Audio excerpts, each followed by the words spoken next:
आजचा अभंग आहे. वत्स पळे धेनू धावे पाठीमागे, प्रीतीचा तो अंगे आविर्भाव. शिकविले काय येईल कारणा, सूत्र ओढी मना अणिकांच्या.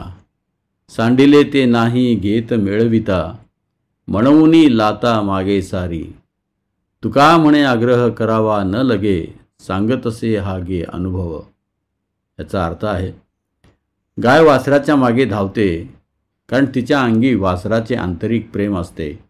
अशा गोष्टी शिकवाव्या लागत नाहीत, शिकवून येणारही नाहीत.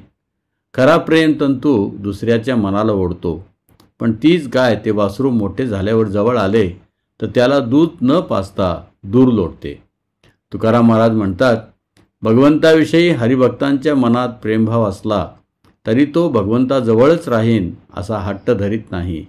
तो दूर राहूनही भगवंतावर प्रेम करतो. हा माझा अनुभव मी सांगतो. भगवान श्रीकृष्णाचे आणि जीवांचे नाते हे नैसर्गिक आहे. यासाठी भगवंतावर प्रेम करायला कोणाला शिकवायची गरज नाही. परंतु आपण सद्यस्थितीत हा आपला नैसर्गिक संबंध विसरलो आहोत.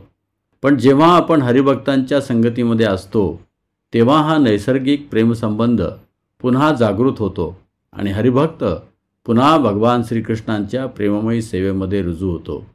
श्रीमद भागवतमध्ये सांगितलेले आहे, सवई पुंसाम परो धर्मो यतो भक्तीर अधोक्षजे, अहत्युक्य अप्रतिहता ययात्मा सुप्रसिद्धती. अर्थात ज्यामुळे मनुष्याला परमदिव्य अशा भगवंतांची प्रेममयी भक्ती प्राप्त होते तो अखिल मानवजातीचा परमधर्म होय. अशी भक्ती अहेतुकी म्हणजे हेतुरहित आणि अखंड स्वरूपाची असावी.